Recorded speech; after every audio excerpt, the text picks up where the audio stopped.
But if you want to see if you're a brave person, what they call the 4 o'clock in the morning courage, wait when things go completely to pieces, when things are the worst, when your very best deal falls apart and your rent is late and you're tired and you're sick and everybody is mad at you and your car doesn't work.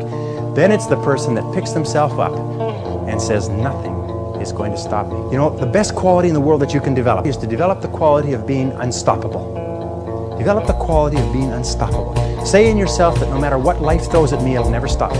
No matter how rough it gets, I will never quit. And nothing will ever stop me.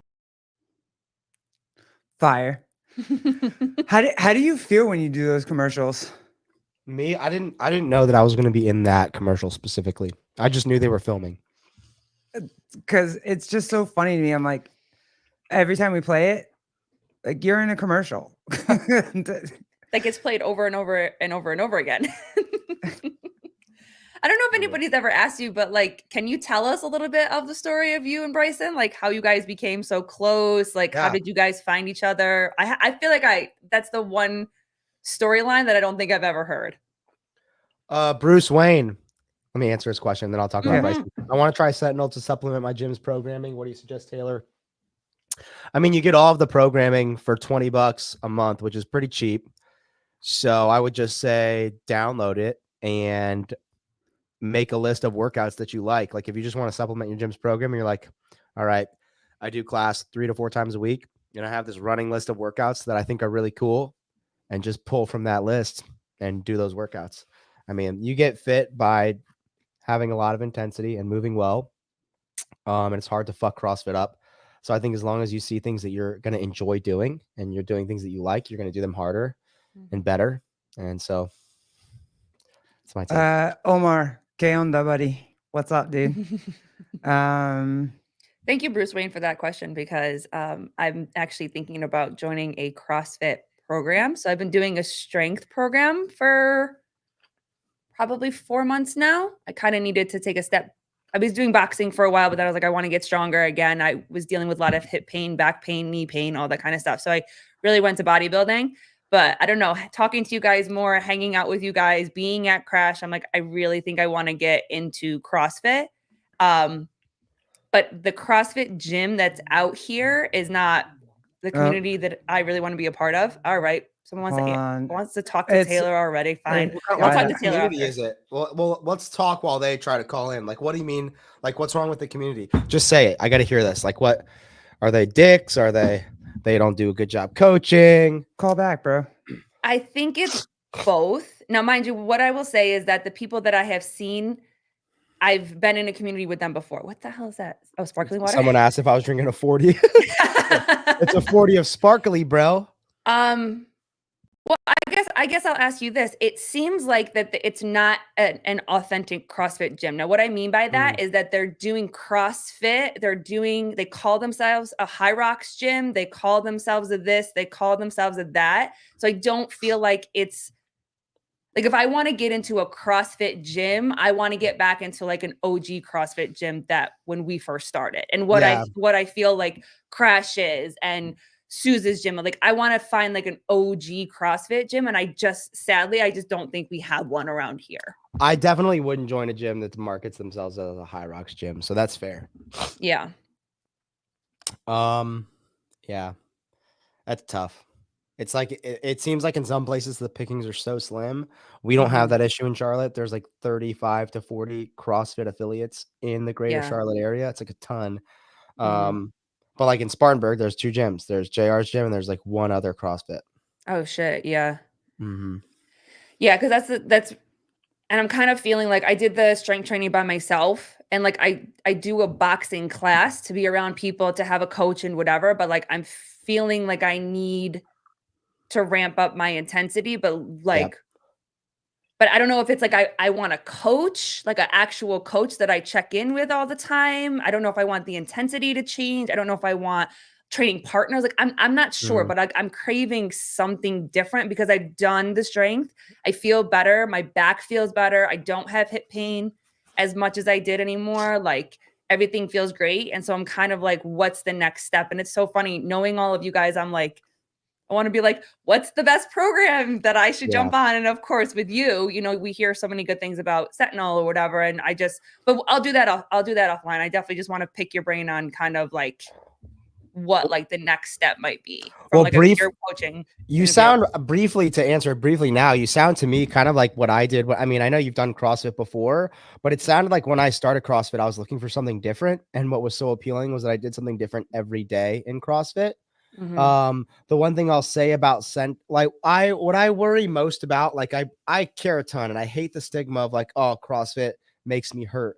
So like when I hear, all right, you've been doing bodybuilding for a while and you're feeling great, it makes me think about having a prescription. Like, okay, this workout is supposed to be 50 squats here, a 135 barbell here, 5 rounds. And maybe that's not what you should be doing. But because you see that that's prescribed, or because that's prescribed, it's like your aim is to push for that rather than saying my aim is to do the squats perfectly, to move well on the barbell, to get intensity and to feel good afterward.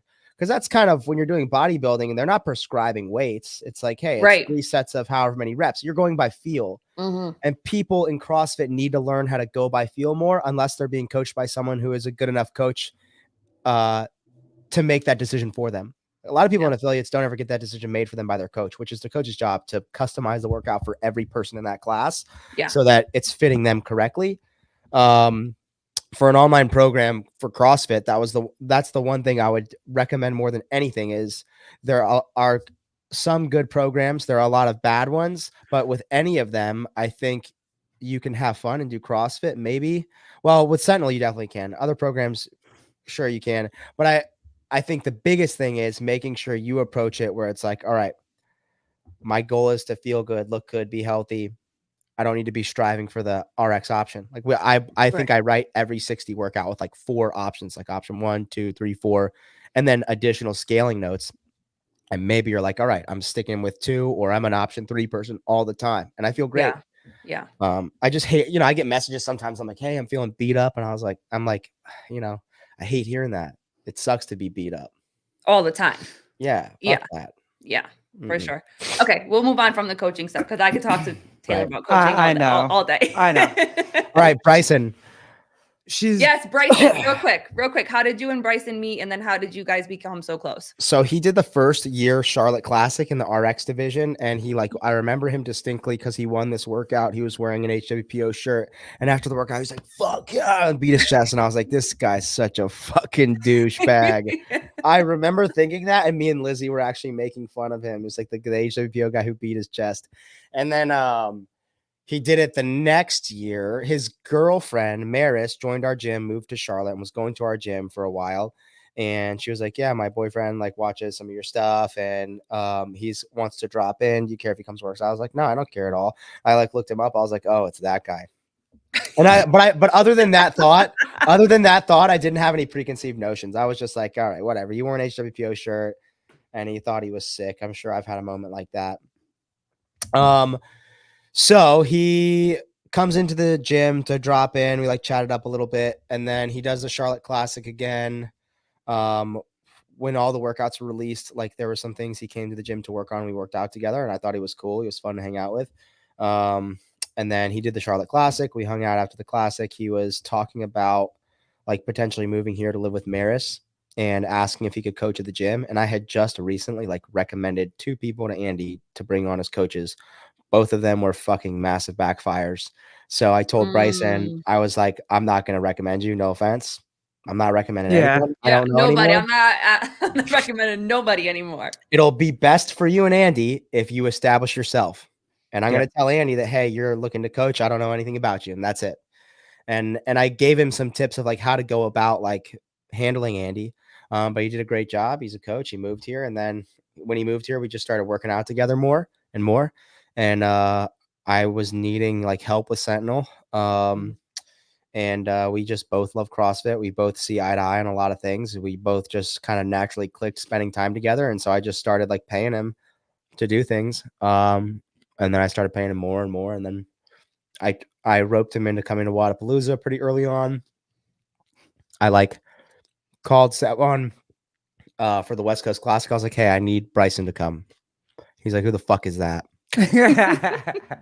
And it was probably like, I do not think it's the norm in our group to bring an outsider into that group. And I knew when I was doing it, I was like, Sevon's probably going to get pissed about it. He's probably going to feel like I'm stepping on his toes, but it will pay off. They're going to love him. Like they will. I just know they're going to love him. He's super. When we met him at Crash, Yeah. he's like such a fun character. Yeah, he's a great guy. He's an awesome person. And you know, Sevon loved him. They all loved him. And so It that's was kind of so history. funny. He's a good though. time Bryson. Like I Yeah. call him good time Bryson. Yeah, it was very funny because when, you know, the first day when we met all of you guys, the number one thing was to get everybody to sign the shirt that we brought and the Right. cards that we brought. So like I was keeping my eye out. The minute I saw any of you, I was like, go, because I know you guys are in that mode, especially when you got there because you needed to get ready to compete. And we've seen And how you- you compete. You do walk online. around like a tiger in a cage, and there's no like when you're starting to get in the zone, there's no like you can't interrupt you. Like Yeah, you have your you thing. just you can You're tell. in the zone. No. So when you walked in, I was like, I found Taylor, go get his signature, go say hello and whatever. So you signed the shirt, said hello, gave us a hug. It's nice to meet you, whatever. And then you started to walk away. And then wifey goes, hey, Bryson, can you sign it too? And the guy that he was with was like, oh my God, people are actually paying attention to you too. Like it was such a moment. It was so funny. Bryson And was adorable. Yeah. Bryson it was looked around cute. and was like, wait, me too? And she's like, yeah, you're part of the crew. Like we want your signature too. So it was a very funny, cool experience, probably for him to be like, oh, people want to talk to me too, because they're so used to just wanting to talk to you. Yeah. He's yeah, I mean, a lot of people really like him, and I think there's a reason for that. I would say most people like him. I think I'm definitely way more polarizing than he is. Like there's way more people that dislike me than dislike him. I don't think anyone has I don't know. I probably even rub off on him negatively too much and like, you know, give him the confidence to say things he probably shouldn't say. He needs to be I love it. I think he it's needs to be great. the level-headed one is what he needs to be. Yeah, but I think we need people like Yeah. you. And I give credit to you guys, especially Sevon with Garrett, because he's the one that really challenged her and then gave her permission to start talking and asking questions, and then meeting you guys and I mean, in the whole crew, like giving us permission to just ask you guys like hard questions. Yeah. You know what I mean? So I think that we kind of need that person. You need it in the space. That is going to be like, well, I don't give a fuck. I'm going to say what I want to say. And then it kind of gives us a little bit. But before we go anywhere with this, Kenneth had a really good question that I want you to answer. Kenneth the Lap, would Sentinel be a thing if you didn't get injured? Probably not. Yeah, I would say definitely probably not. So you would have been just super hyper focused on making it to the games, and there wouldn't have been that time off for you to. That's cool though. Hey, look, shit happens in mysterious ways. For sure. Yeah, I definitely think, I mean, it was a blessing. Me getting hurt was a blessing for sure. Okay, let's get into it, because it's look, buddy, I've been watching you on podcasts for like a couple months now.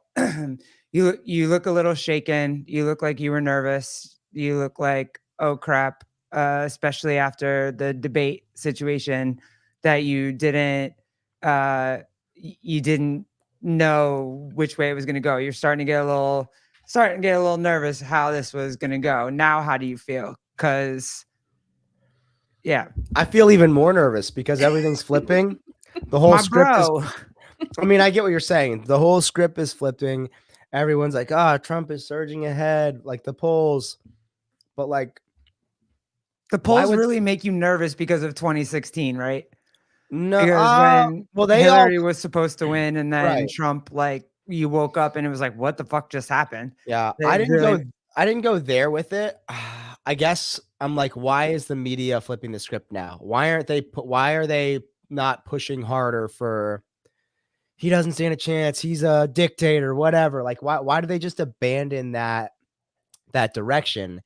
And I guess to me, the first thought I had was, well, maybe they see the writing on the wall and maybe they're thinking, fuck, he's a walk-in, he's a shoo-in, he's gonna win. And then if he wins, and we've been riding his ass all the way to his win, he's going to fuck us when he gets in office. He's going to do what he did to CNN in 2016, where he went to war with them. He absolutely obliterated them. I mean, in 2016 is when it like fake news, like that came from him. Yep. CNN's fake news, you know, the meme of him bodying them in the boxing ring and them trying to file a lawsuit about it. Like, he crushed them. People hate mainstream media 8 years later, I think, because of Trump. Like, he started that mainstream media thing, and they're like, fuck, if we want to have any like chance in hell of regaining any of the public's trust, of people listening to us, watching us, we better like maybe play nice, or at least act like we're not a bunch of unbiased fucks. Sorry, excuse my language. And No.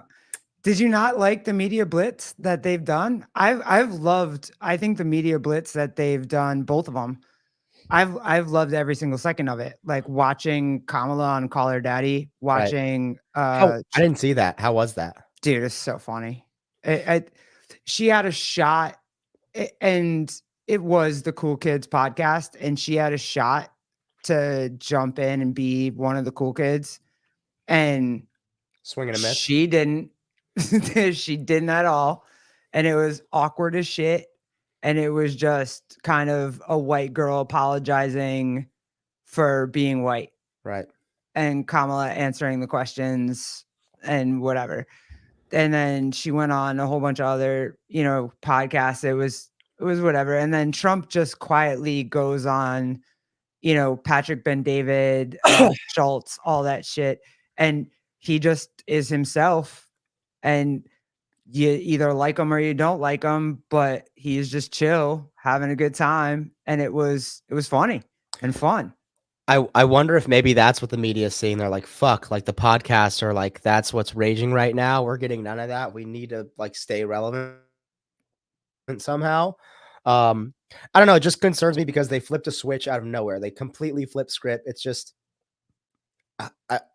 all these people who are like perpetually shitting on him now aren't as much.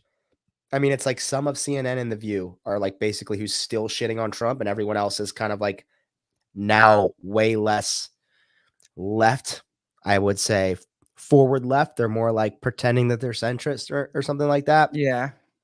And then I was messaging a friend who I I really respect all of his opinions. And I say that because he's like super smart. And if I like have an issue, I call him and hey, what should I do?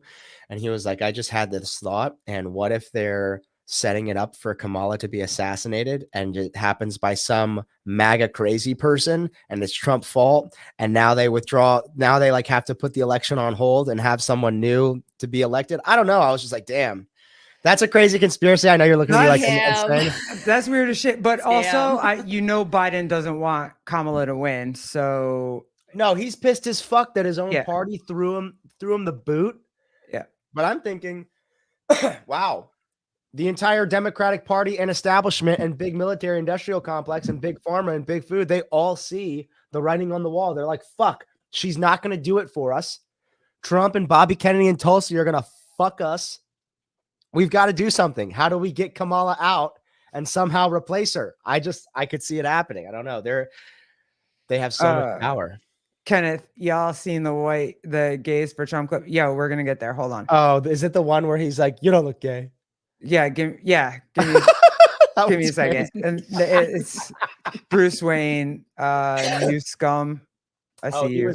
Bruce Wayne was asking, he said that was 2020. No, 2020 is when he lost. I'm talking about when he said fake news.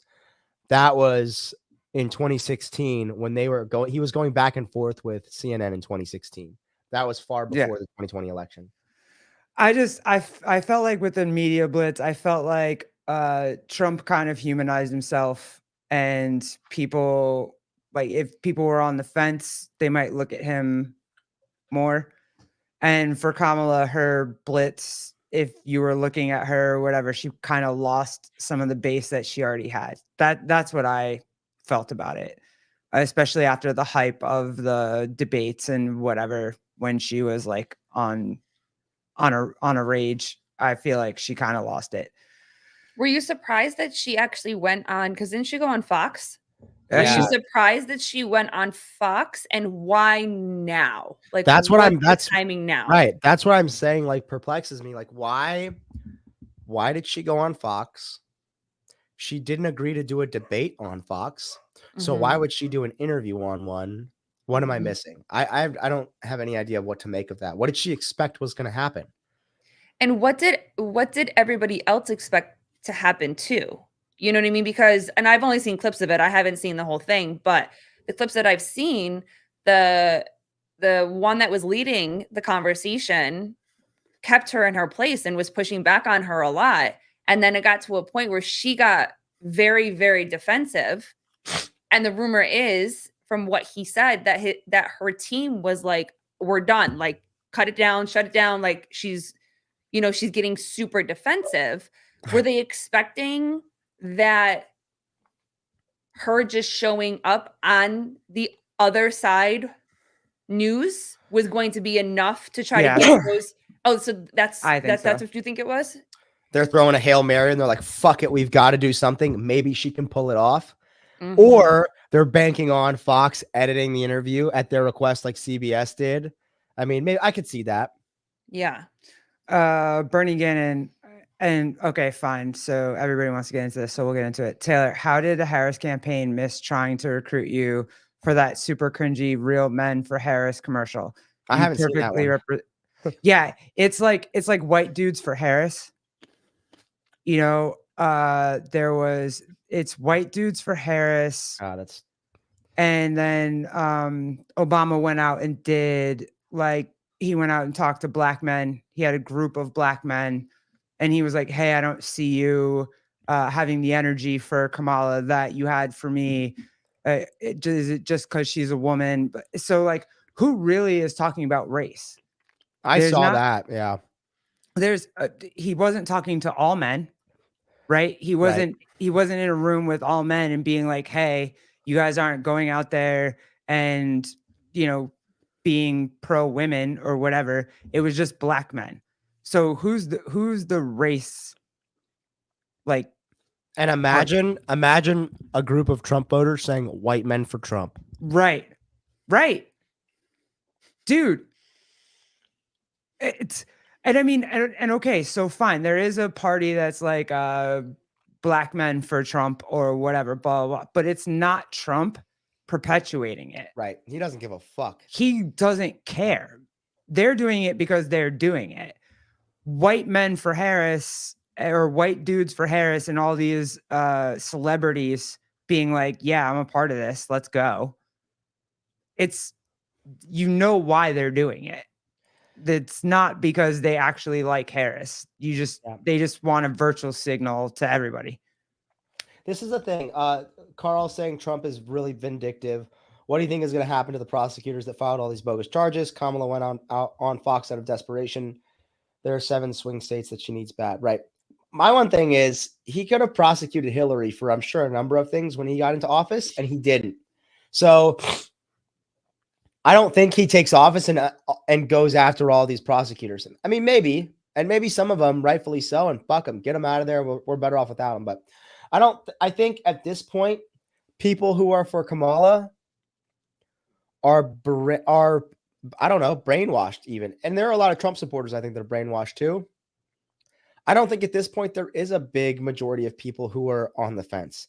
I just don't see how there could be. Either you hate Trump so much that you'll vote for anything that's not him, or you really do believe that, like, when people say abortion's on the ballot, you're so brainwashed you can't understand, like, hey, he didn't ban abortion at all. He didn't say, like when they use that line, it's crazy because it's like, hey, he just revoked the federal law regulating it for all the states. A state could ban it, and a state could say abortion through the 12th month. Yep. Each extreme is allowed if they so choose. But people hear, oh, he got rid of Roe v. Wade, he wants to ban abortion. It's people who hear that and believe it. And I'm just, I don't know. So in my heightened woke state, right, it just, I wanted to defend Democrats to the end. So I had Republican friends that told me that Democrats were the party that started slavery, that was the racist party, that whatever. And when my Republican friends would tell me that that wasn't the case, I just wanted to, I didn't care. Like I just, whatever I could find to defend Democrats, I would find to defend Democrats until I couldn't, until it came to a place where I couldn't defend them anymore. And then it was just like, oh, I have to look stuff up. Oh, I have to go read stuff. Oh, I have to listen to everybody. I have to listen to what Republicans are saying. I have to do all that stuff. And then I changed my mind, and I feel like people are afraid to change their mind. I think they're afraid of the backlash of changing their mind. Does that make sense? Yeah. I think I can see that. I guess what strikes me as crazy, I had a thought and it just went out of my head. It was along the lines of like Democrats being the ones who were for slavery. Right. You wanted to defend Democrats till the end. Yeah. And it was anything but be a Republican. Yes. Anything but support a Republican. But now, if you're a Kamala Harris supporter, you don't even have that, because majority of big Republican Party, Dick Cheney, Liz Cheney, all these big military industrial complex supporters, Republican aides, Republican staffers, they're all endorsing Kamala Harris. So when you're saying you're for her, you're for all of these people. And why do you think they're endorsing her? They're endorsing her because if she wins, they have a fucking job still. They're not endorsing Trump because they don't do a fucking thing. And when he gets hired, they're done. It just is crazy imagine everyone who's voting for Kamala now saying, hey, I support Dick Cheney, back when Bush was running for president. And they wouldn't at all.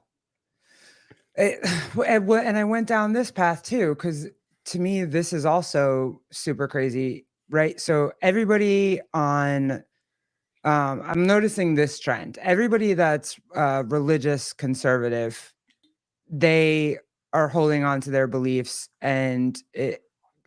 but they don't, if they disagree with you, they don't hate you to the core, right? Like it's like, oh, we can still be friends. We can still talk. We can still have a conversation, whatever. They have their religious beliefs, but they don't hate you to the core. If you're an uber woke Democrat or liberal or whatever, if you disagree with them, they hate you. They won't talk to you. They won't answer any phone calls, any DMs, like that's it. And they're just going to yell, like there's nothing.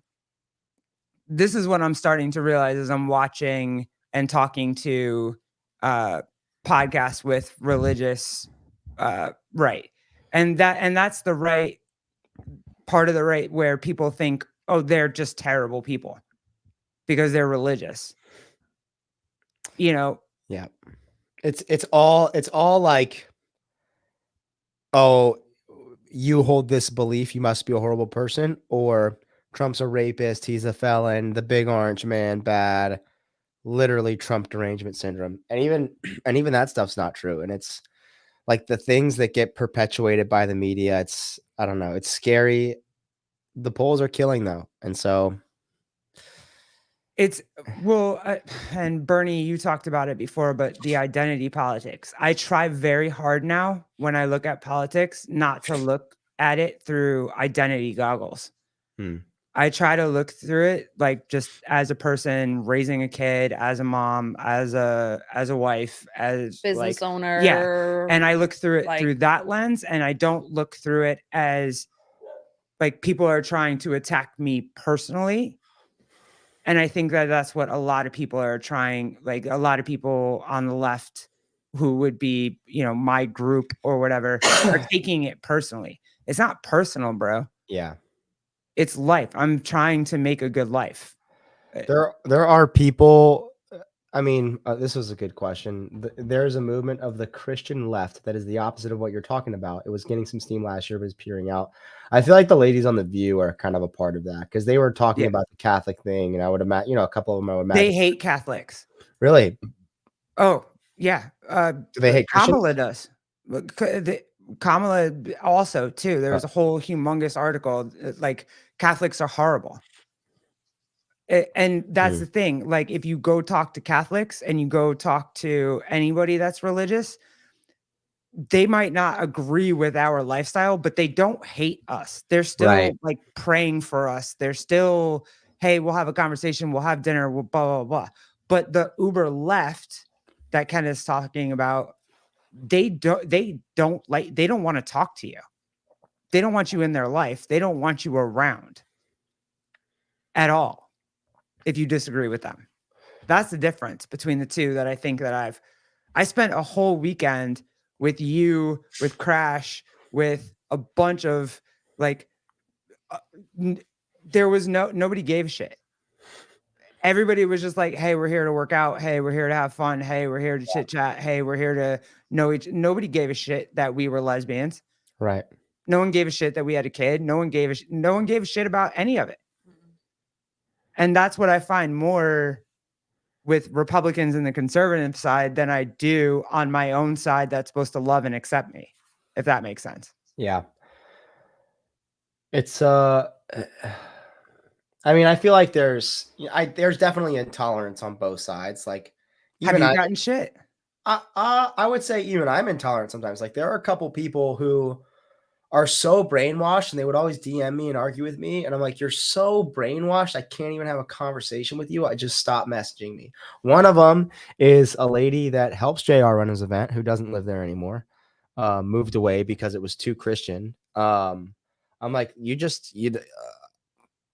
the TDS is too crazy. It's like, you can't see past your own eyelids because of how much you hate this person. And another's a member of my gym. And we used to get into, like, you know, informational exchange battles. I wouldn't say arguments, but be like, well, what about this? Well, what about this? What about this? And it's the same thing. It's like so brainwashed where, like, I don't even have, it's like nothing I could say. Meanwhile, there's this girl I used to coach with, lesbian chick from the first CrossFit gym I was ever at.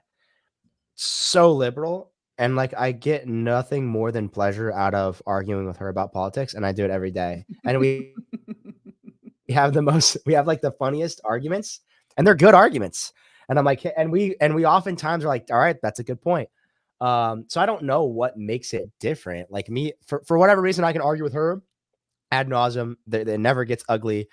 But like, there are people where I'm like, damn, I just can't even hear what you have to say. I just can tell there's no logic behind it. Maybe that's it.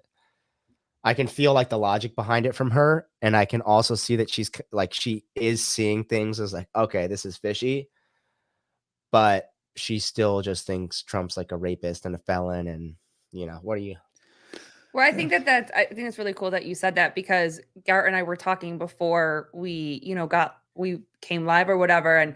And one of the things that I say about myself is that I'm very naive and very brand new when it comes to politics. Like, I don't know a lot about politics. I don't know a lot about policies. It very much is that person. Like, I like this person because it checks these boxes because I'm supposed to. I don't like this person because I'm not supposed to, because this person is against everything. It's a personal attack on me. And how can I do this and whatever? And one of the things that I find very cool is that when we do have these conversations with you particularly, is that I can ask you questions. I'm so naive to these kind of conversations. And you very easily could be like, girl, you're fucking stupid, but you don't. You're very much that person, you know, with me to be able to answer the questions and be like, hey, oh my God, did my dog go down the stairs? Oh no. My kids keeping like opening the door. Clemson won. And I thought anybody in South Carolina, Clemson won. That was what his big thing was. So I think it's really cool to be able to show that, like, if you're willing to have a conversation and ask questions, even as brand new as I feel to these type of topics, like, it's possible to have conversations. I also am starting to realize that you can't have a conversation with some people about anything. Like, I can't just come to you. Like, take the programming conversation, for instance. There's some people like I couldn't come to them with something as simple as that without it turning political. And I'm like, I'm just coming to the table to sit down and have a conversation with you. Yeah. I'm trying to get your perspective. I'm trying to get your advice. I'm trying to like bounce some ideas off of whatever. And like, I think I asked you this the last time, but do you experience that with many people that are close to you, where you are still battling between like sides and anybody more extreme than the other? Like, do you deal with that with people that are very close to you, or have you kind of like settled out with all that? I don't think I have anyone that's close to me where I battle with it really ever. I will say, I feel like most of America are like you in terms of, and I was this way. Well, I don't think I really had a chance to be this way because when I was old enough to vote, that was the first election where I was old enough to vote was 2016, Trump's election. Mhm. And then 2020 was the last one. Oh God, you're so young. Right. So, but like when I was allowed to vote, all of this stuff is like being surfaced. It's like all of this identity politics, all of this, like it was almost impossible to keep my head in the sand and I'm voting for this person just to check a box. So in 2016, like I voted third party candidate. I was like, all right, on my conscience, I definitely know I can't vote for Hillary, and Trump has said some insane things. He just seems like so inflammatory. Can't vote for him. But that's why I voted third party. Mhm. I didn't really understand anything about their policy. And to be frank, I'm not even sure I knew what Trump's policy was. Everyone knew it was like immigration, and that kind of was it, maybe. Mhm. 2020, similar. I voted for third party. Like I hated Joe Biden. I knew he just seemed like a scumbag. And I was still walking this kind of politically correct balance beam of there are a lot of things that Trump is saying and doing that I do like, but he's so inflammatory. He just doesn't seem presidential.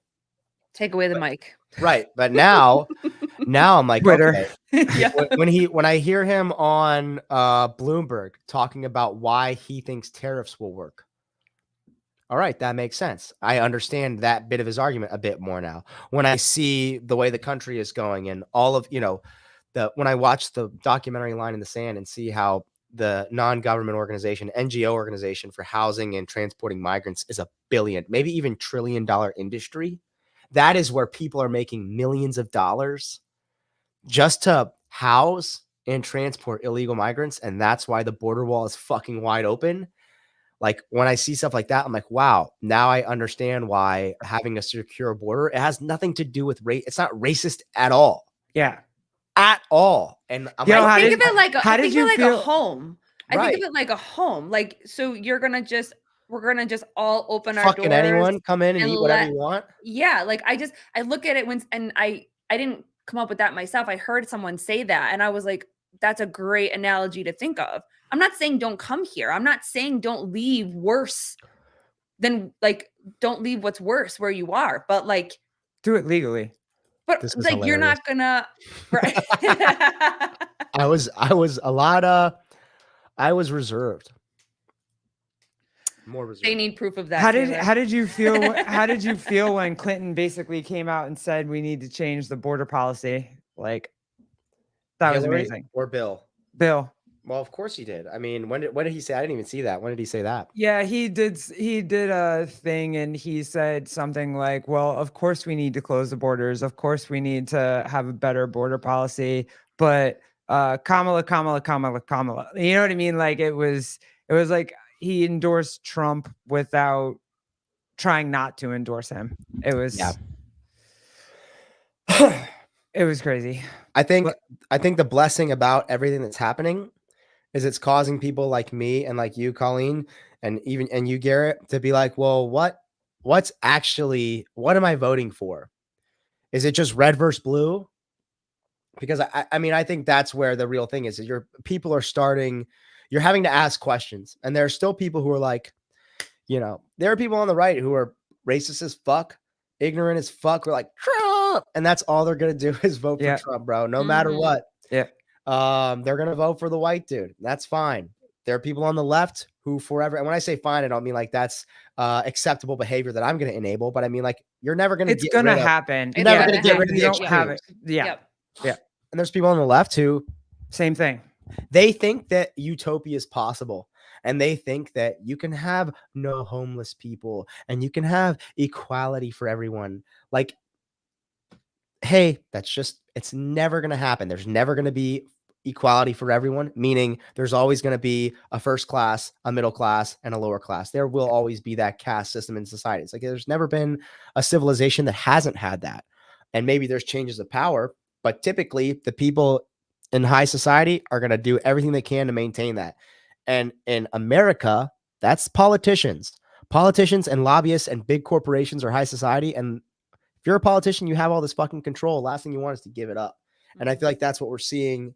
But we have people who they're always going to think, oh, like the Democrats want equality for everyone and equal wealth, equal opportunity, and this and that. And then there's people on the right who are like, they took our job, and they're always going to vote that. And then you have, I feel like, hopefully more people in the middle who are like, man, she does seem kind of retarded. Why would I just vote for her?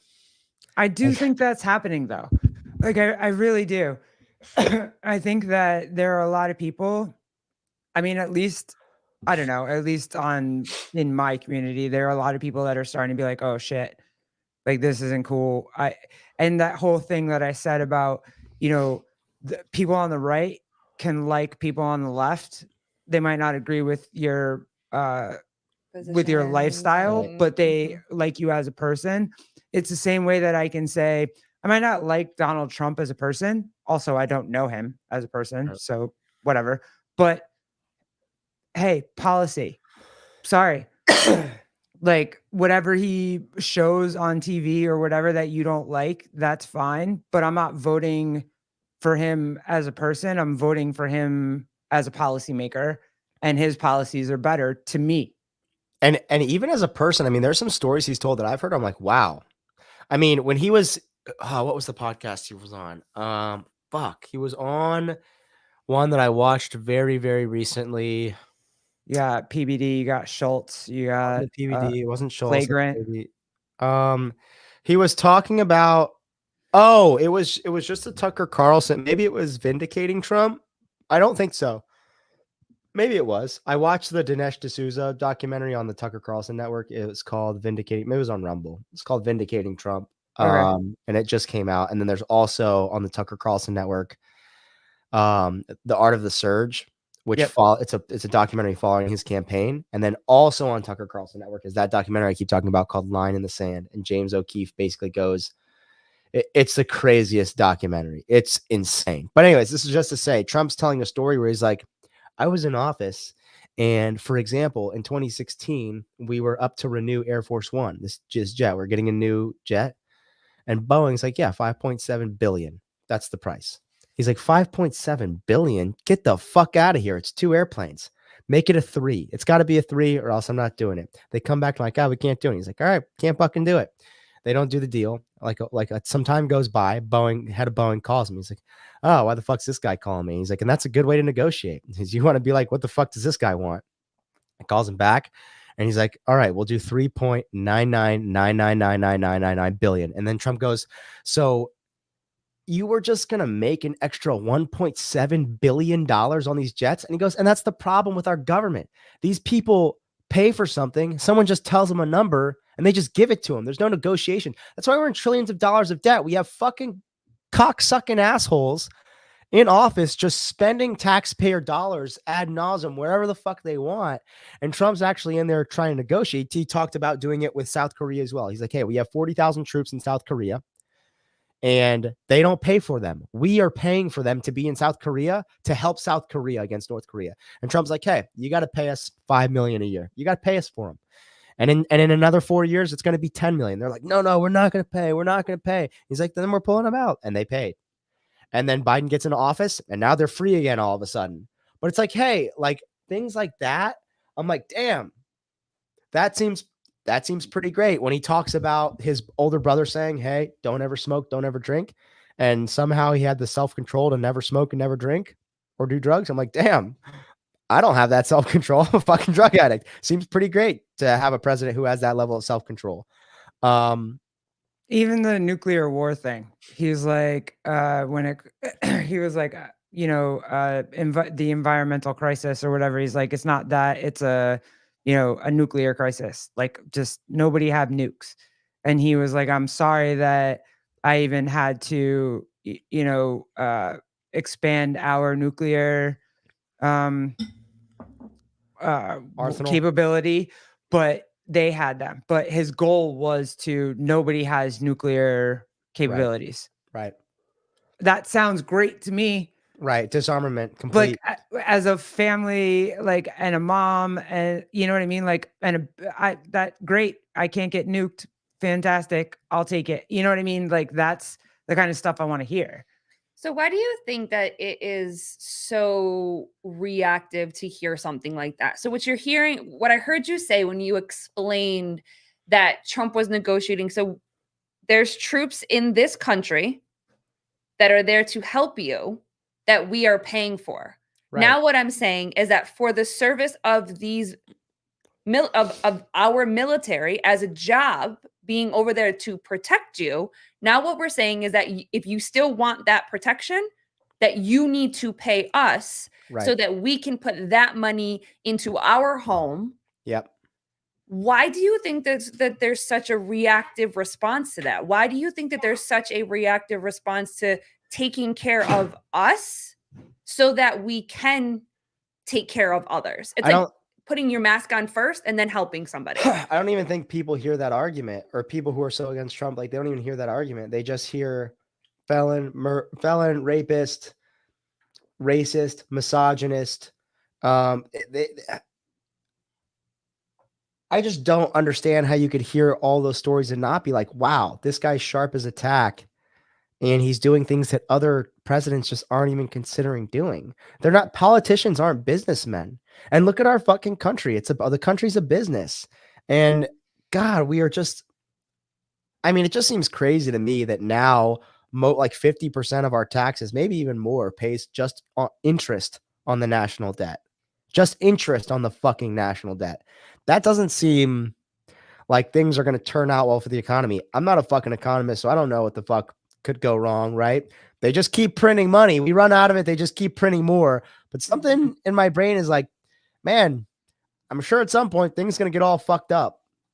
And they just keep spending it. And, I don't know. You would want somebody in there who's like, hey, we need to change things. Probably don't need to pay 80% of these people who you guys didn't even elect anyways and who really aren't doing shit. I don't know. I think the media has done a fantastic job from 2016 on in saying, okay, this person's coming to disrupt the norm, the status quo that we have established, where we have all this power. All of our buddies have all this power, make all this money. We're safe. We're going to continue to have this power. We're going to continue to make this money. The president's going to scratch our back and give us White House correspondence and exclusive clips. And we're going to scratch their back and we're going to make them look good. And sometimes we're going to push back. We have this symbiotic relationship where everybody's making money and they're fucking happy except for us. Yeah. We aren't. But we don't know it's their fault. Then someone comes in and he's like, hey guys, open your fucking eyes. It's their fucking fault. And they're like, uh-oh, pull out all the stops, everything we have to do to make sure this guy doesn't get elected. All right, let's find him. He raped someone. Let's find it. Let's make sure that he fucking is a felon. Let's find out how we can make him a felon. Let's find out how we can make him a misogynist. Like all this stuff, they're just doing everything they can to slander the guy. It's crazy.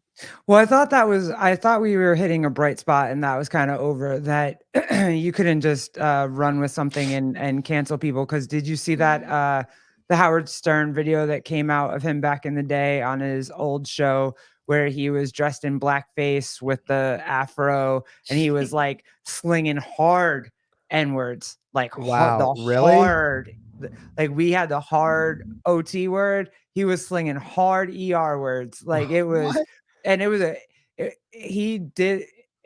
was a whole clip. Like it was multiple.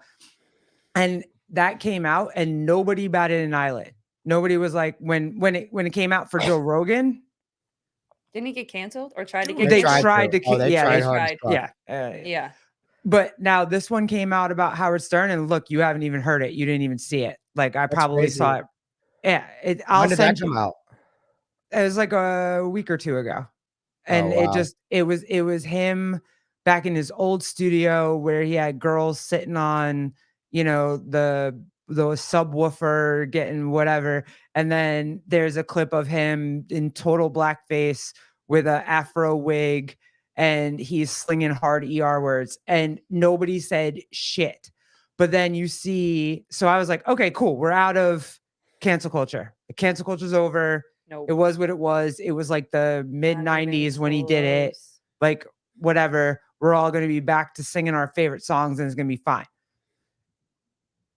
Nope. Because Andrew Schultz had Trump on his podcast. They released the podcast. 3 hours later, he can't have his venue anymore where he's going to film his stand-up special. Because of Trump? Because he put out a Trump video. Wow. An interview with a former president. And like, so now he can't get the venue. That venue's fucked long term, I think. So it's like, it's still there, but it's Trump. So we all decided that blackface, as a society, we decided blackface, no matter when you did it, you could have done it 20 years ago, but no matter when you did it, that's racist. But apparently that's not cancelable anymore. But interviewing Trump makes you cancelable. Right. That's interesting as shit to me. Is blackface, like educate me on this. Is that like, is the term just like pretending to be a black person? No, it's literally putting black makeup on your face. Oh, but then, yeah, and impersonating. But it's because back in the day with movies or whatever, they didn't hire black people. They just hired white people, and they put blackface on. So that I feel like is racist. You're not hiring someone because they're black. Like, all right, I get that. But I'm just thinking, like, if someone's just like why would Howard Stern dress up like that? Like, what is his? It was a skit. It was literally a skit that they did, and he just was trying to be funny. I don't know if I get canceled for saying it probably was funny, but we've all decided that that's racist. You can't do that. Right. I feel like that's for me, it's a touchy subject. I was always operating under the assumption that being racist meant that I think I'm better than someone because of their skin color or where they're from. It is. That is what it is. Yes. I don't think it's anything else. I mean, and like, I had this argument with that girl who I was telling you about. She goes, so we were talking about hate speech. And I was like, you can't have the government, if you give someone the opportunity to say, hey, you can't say this, it's hate speech. Well, who's defining what that is? Now they can just make anything you say, anything. And she goes, so someone can just walk down the street and say the hard N-word and it's fine. And I'm like, you can't make that illegal. No, you can say it. Right. I wouldn't say it. Right. That's what I'm saying. I'm not saying it. I wouldn't say it. But you could say it, but it can't be illegal. And what my point to her was, if you're walking down the street and you hear someone say that to another person, actually trying to put them down, society's going to ostracize the person who said it. They're like, whoa, that guy's a fucking douche. Hey, don't fucking say that. People are going to yell at him. I've never heard that where someone in a public setting just calls someone that. I mean, and maybe I'm naive, but that it's not like a normal thing that happens. I'm sure it has happened before, obviously. Yeah, I've heard somebody call my nephew that, like my sister's kid. Yeah. I've heard somebody call my sister's kid that, and it was just weird in a parking lot, and it was like out of nowhere. Literally out of nowhere. What the fuck? Yep. And it literally was just because I'm white and they saw me with a black child. But that's like he wasn't like, oh my God, you know what I mean? It's just a shitty person. Yeah, but I would say you're dealing with a shitty person. Yeah. It's not, you know what I mean? It's definitely not like acceptable in society. No, and I was like, what? And exactly. What the fuck you just say? Yeah, exactly. You yell at that fucking person, they probably fucking run away like a pussy. They're never gonna stand there, say it to you. Yeah. And again, maybe there are instances of that, but it's not a societal norm. It's in fact, it's the exact opposite. So why do you need to make it illegal now? It's already agreed upon by everyone. That's not okay. Yeah, definitely. Like, it's a word, saying it out loud is not going to fucking kill people, but you don't call someone that. Right. You know what I mean? It's not acceptable at all. So I don't know. I find it crazy. Like things like that, racism is thrown around so much. Misogynist is thrown around so much. But like you said, it's not like that shit's not gonna go away. You can't Some people force will us always feel that into way. submission Right. and make it go away. It's not gonna go away. There's just gonna be people like that, and that sucks. There's gonna be misogynists, there's gonna be whatever. But you know, when I sit around and I scroll through IG and I see a bunch of women saying that they have transgender women friends and they're more of a woman than they are, it pisses me the fuck off. Like, I don't know.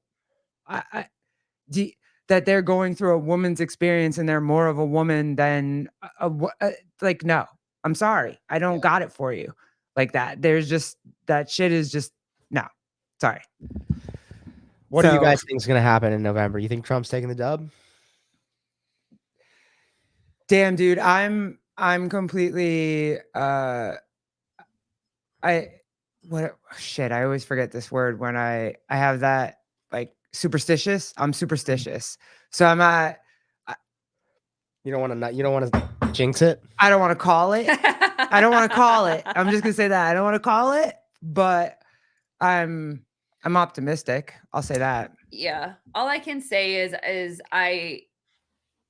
as crazy and Twilight Zone as this world feels right now, I think I'm very thankful for the chaos of the world because it's given me the opportunity to really listen to both sides and really see the type of people that are really out there. You know, I think that, you know, and we were talking to somebody about this or whatever, and like things don't become things until they are. You know what I mean? Like I didn't realize that race was such a big issue until I got older, and I'm constantly told It's in your face. that Right. that race is a big deal. And I'm like, It I wasn't. don't remember it ever. Did you learn about it? Yeah. Did you know that it exists? Yeah. Do you know that there's shitty people? Sure. Like, but it wasn't a thing that now is literally a part of every single conversation. Isn't that crazy? And I feel like kids in schools now are going to be fucked because we're like, I mean, I'm fortunate. I also have two very different perspectives. Like I grew up in Falls Church, Virginia, outside of DC, as diverse as you could possibly hope for an upbringing to be. I went to public school. White people were not the majority. I didn't ever feel like a minority, but I don't think any of my black friends or Pakistani friends or Vietnamese friends, none of them felt like a minority either. The El Salvadorians, like it was just, there was differences everywhere. And I remember at one point in like the 7th grade, I like had this moment of like, oh, they're different than me. But it was religious. It was a friend I had who was from Lebanon, and I'm trying to recall his name. I can't. Wow, he's a fucking weird kid. But he was like, no, Jesus, it wasn't the prophet, or Jesus isn't God's son. I was like, what do you mean? Yeah, he is. Like, that's all I had learned. I didn't know anything about Islam or Muslim. He's like, no, he's not. He's just a random, whatever they think Jesus is, a rando in Islam. And he's like, Muhammad's the prophet. And I went home, like asked my mom about it. And that was like the first moment I remember where I was like, oh, they learned something different. But I never, like, once as a kid, like there was never a moment of like, this person is just like different. We were all just, there was just none of that. There was none, I'm better, like they're different than me. We were all just like, I mean, there were kids that smoked weed with me and didn't. But then I had another perspective where my parents grew up, and like there is for sure racism in the South, in South Carolina, like, well, you know, where they're from. Damn, it's like, but I would hear some of that shit and I would think to myself, like my stomach would turn to a knot, and I'd be like, do you really believe that? Like, how do you believe that? Mm-hmm. And I don't know. Like, it seemed like my experience as a kid growing up, my best friend from Pakistan, you know, his name's Wasim. I still talk to him, but just that experience of going to public school and being raised in, I would just say, a normal environment, or at least for me, it was normal, was enough to give me the critical thinking skills that when I encountered racism from my own family and like I'm around and hear them saying things, I'm like, that just is fucked. I didn't need people to tell me that like systemic oppression still exists. Yeah, it's just you're just shitty to people. Yeah, like what the It didn't matter if they were shitty to white people or black people. You're just shitty to people. and it sounds stupid too. When someone believes that just because the color of their skin is different, they're better. I'm like, you just sound fucking dumb. Yep. And I But that just was the thing. Everybody that had a Confederate flag was racist. right. And that's also not true. Like everybody that flew the American flag was racist. Yeah. Not true. Right. It's people, if you're going to be shitty to somebody, you're shitty to somebody because you're just a shitty person. Yeah. It's, you know what I mean? Like throwing race in my face all the time is not how we're going to solve this problem. I would say this is how I feel. I would say odds are, I feel like for a majority of people that are saying something racist to someone else, it's to hurt their feelings more so than it is because they actually believe they're better than you based on race. It's more so to like, oh, I want to fucking make that person, you know what I mean? When you are like calling someone something mean, you're trying to put them down and make them feel bad. You're trying to hit below the belt. Yeah, you're trying to hit below the belt. Exactly. Yeah. I don't know.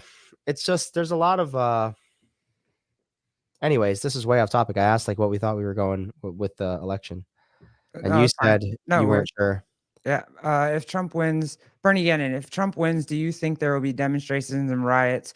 Will the self-proclaimed protect democracy voices accept results they don't like?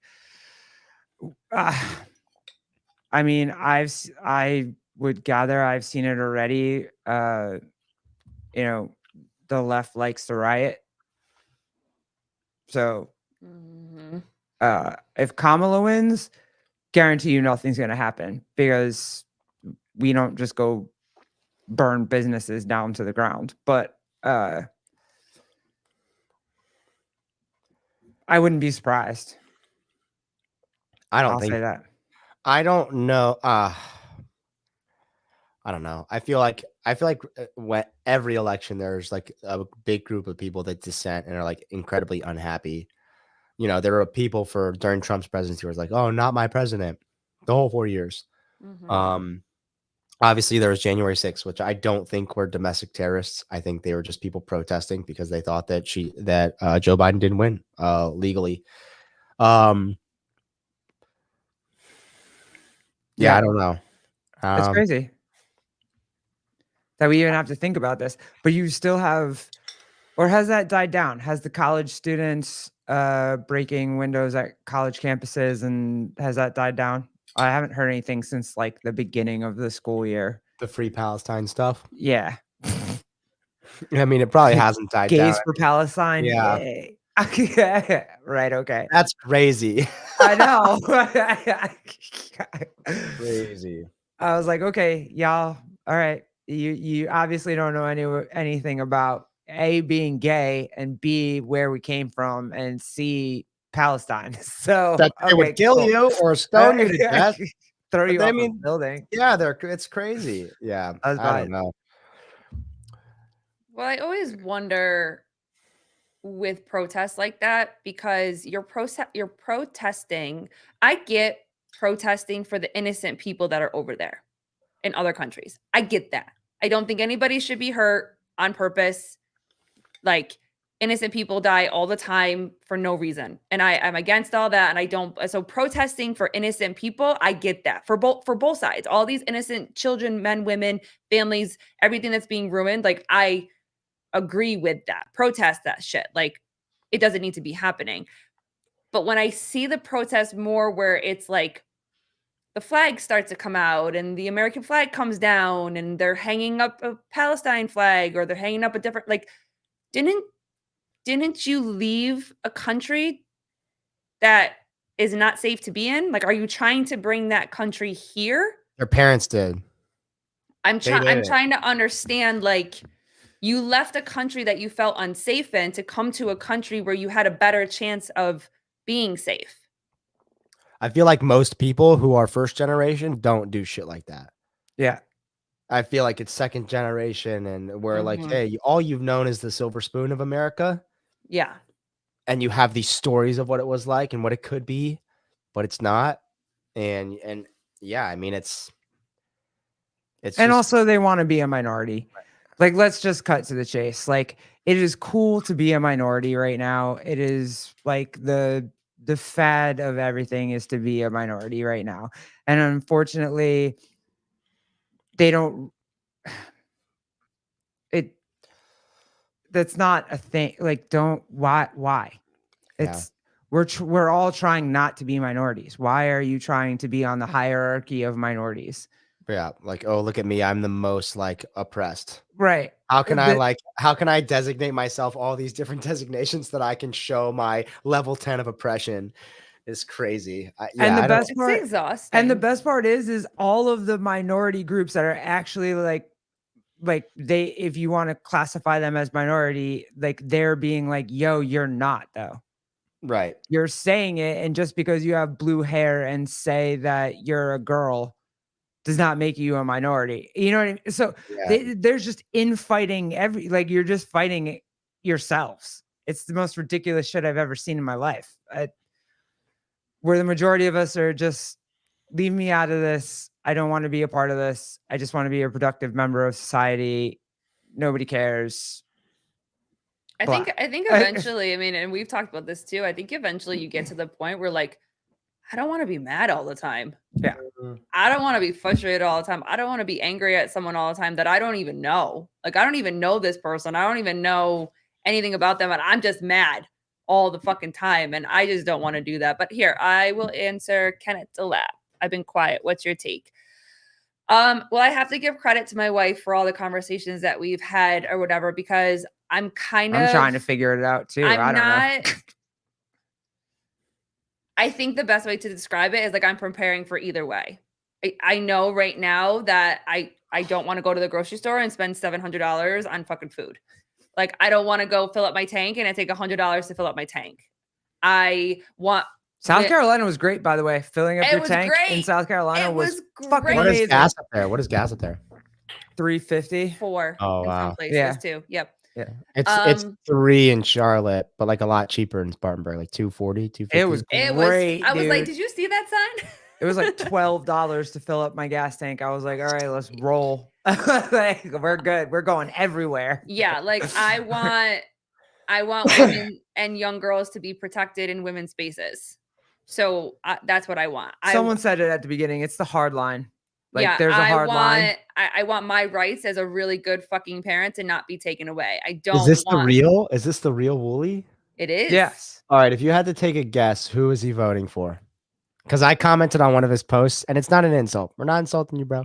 No. But I'll guess. He leans into I'll totally guess. I'll shout out a guess. This is a genuine question.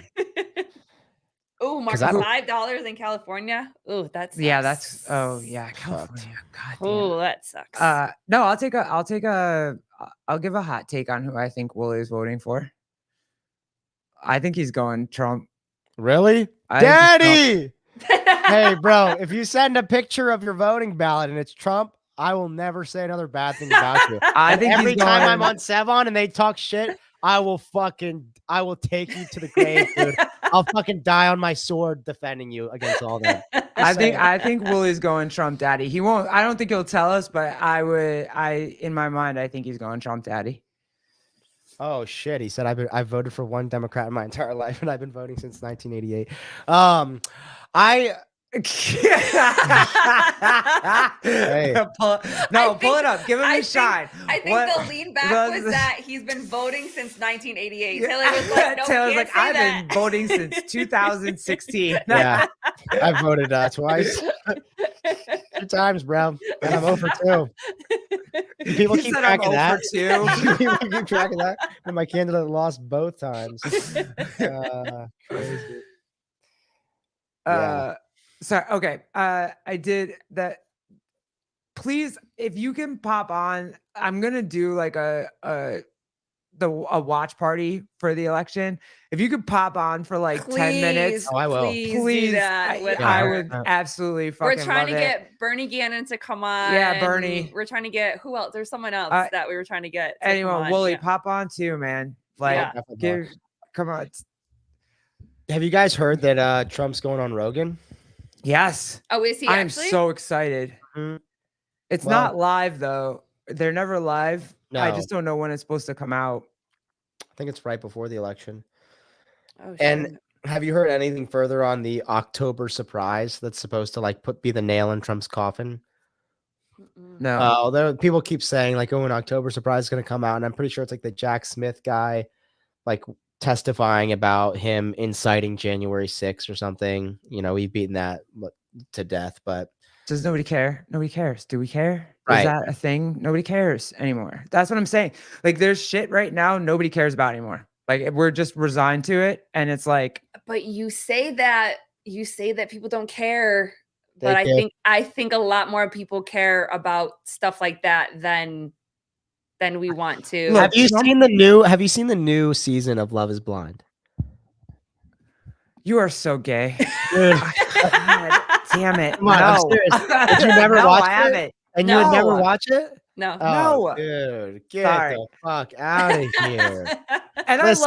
I love your wife to death. She's She is the most amazing human being Yeah, ever. Well, it's she all her is. fault. So It's she's the gay one, and I'm just getting dragged. I'm just getting dragged under. Listen, and the reason I say this is they did it in DC, and all the candidates can talk about in the pods before they meet is like they get political. They get pretty political, and they're like, "Yeah, I just can't support anyone like January 6th. Like they literally like try to overthrow our country."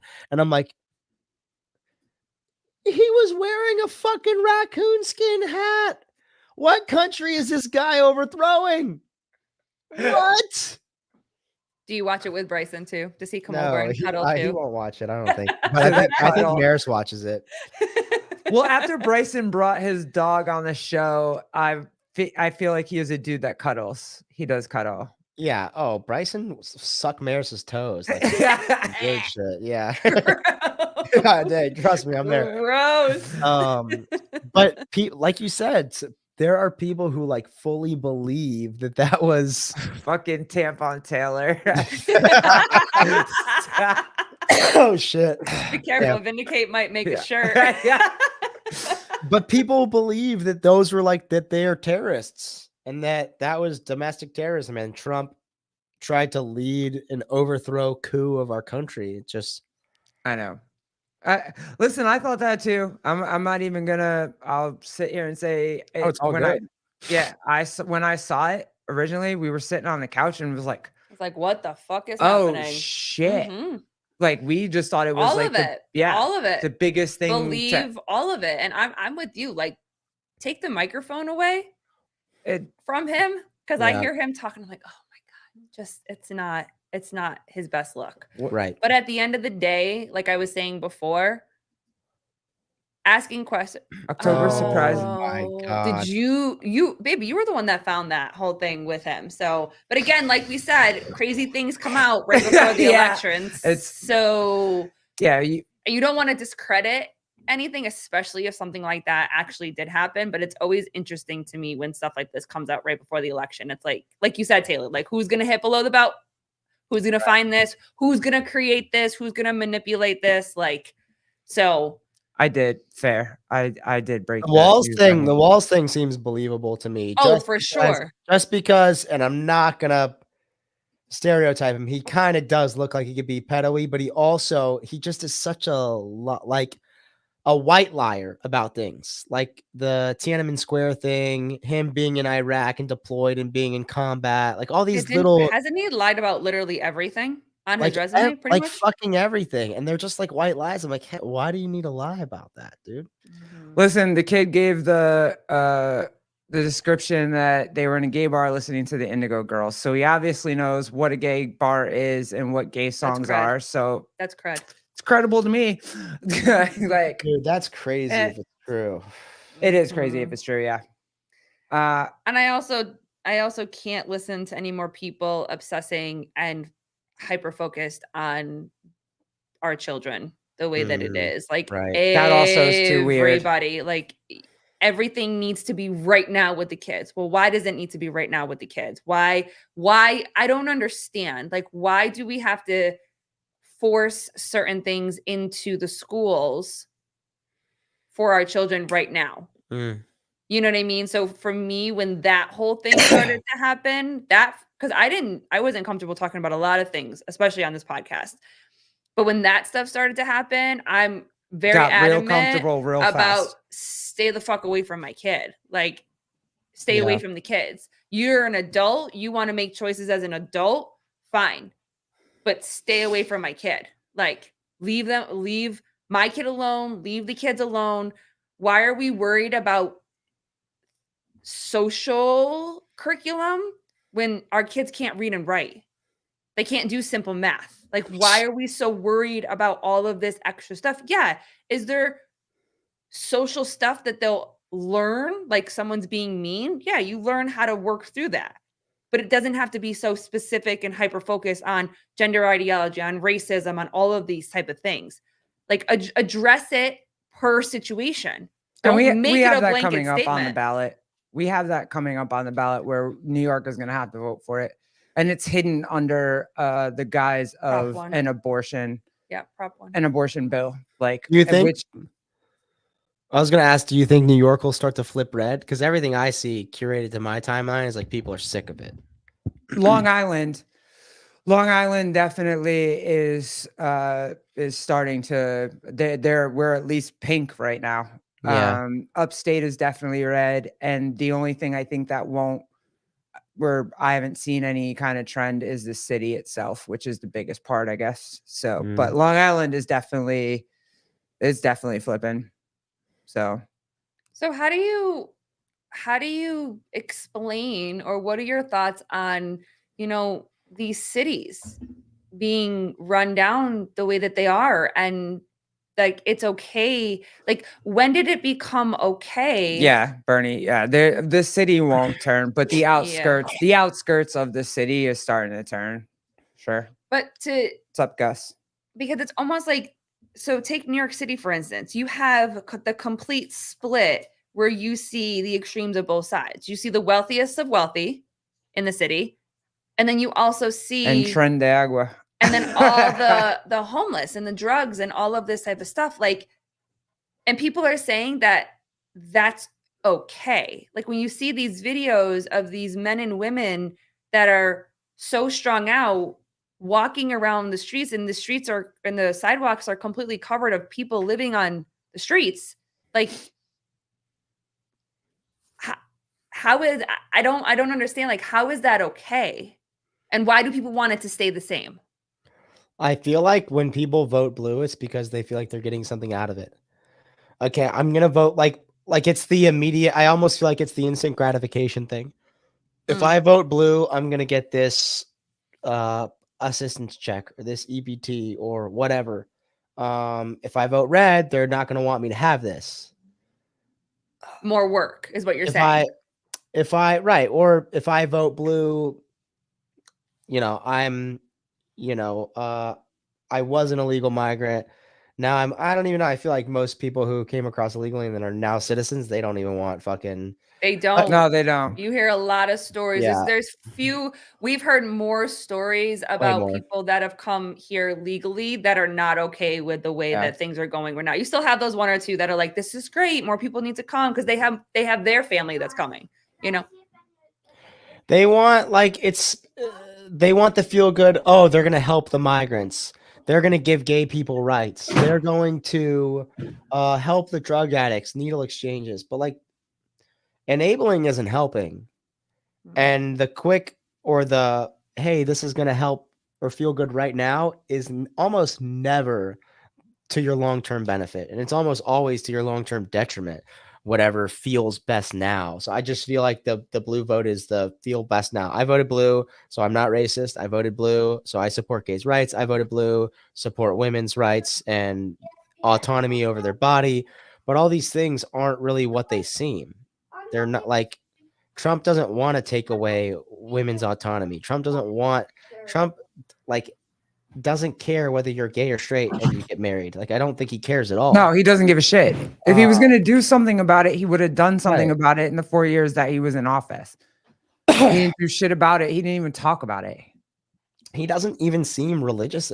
He's just not I think if there's anything Trump cares about, it's being better than everyone else and fucking making money, or being the best businessman, being the best president. Hey, I found something that challenged me and I didn't feel like I did a good job at it. I need another chance. I feel like that's what drives him more than anything. Yeah. I don't know. All right. There's one more question that I wanted to pull the Band-Aid off of before we get out of here. I appreciate you.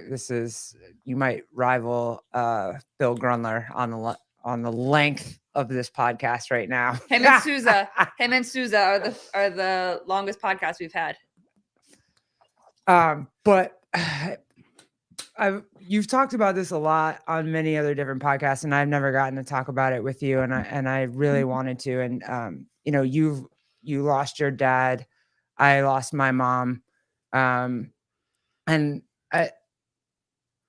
not even like, I'm curious about the social hierarchy of this.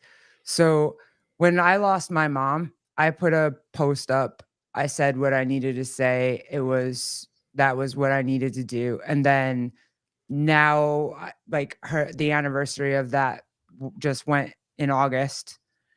And but I'm not going to post a million things about it. I'm not going to keep posting. I'm not going to keep resharing. I'm not going to keep throwing up pictures. I'm not going to put a freaking like crazy background song to whatever post I put up. Like, it just is not that's not how I go. But I know a lot of people that do it. Or will reach out to me and be like, "Hey, I'm so sorry. It's the anniversary, blah, blah, blah." And it's like, I don't feel the need to do that. Like, I've always just been curious, like, do I not feel it enough? Should I be feeling more things? Like, I don't understand what this need is to yeah, I think about my mom all the time.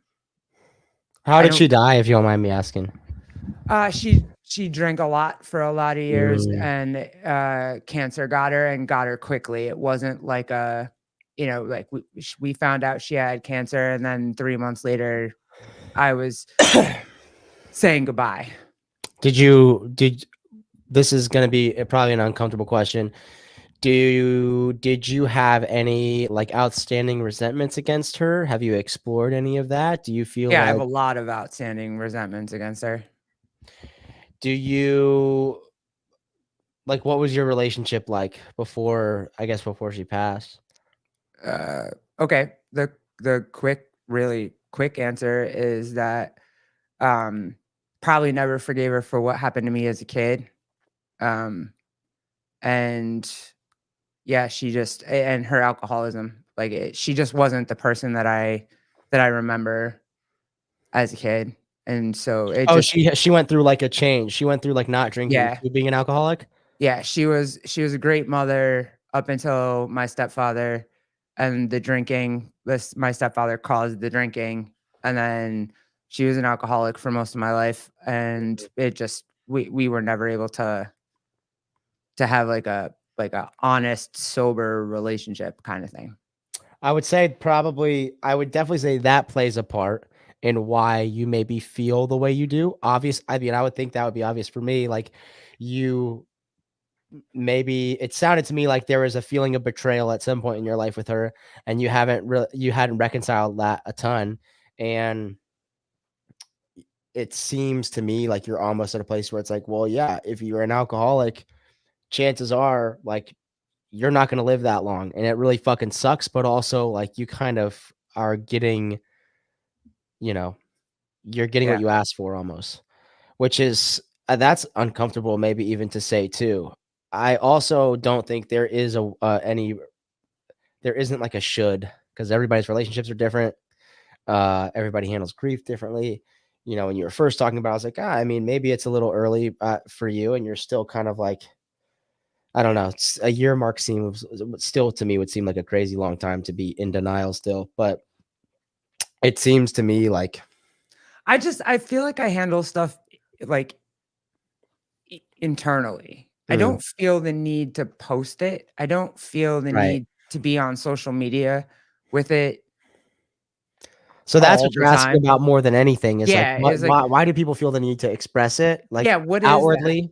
I don't I Like, think if that's people wanting attention more than anything. I mean, I would say it probably wasn't until like 3 years after my dad died where I didn't post about it like on the anniversary. And I was a young kid and I fucking wanted like attention. I wanted people to feel bad for me. And I would say it's that more than anything. And like now when the anniversary comes and passes, I'm like, damn, like it sucks. When I think about it, I'm like, the hardest parts of it still for me are like, man, I wish I could call him and ask him for advice on this or that.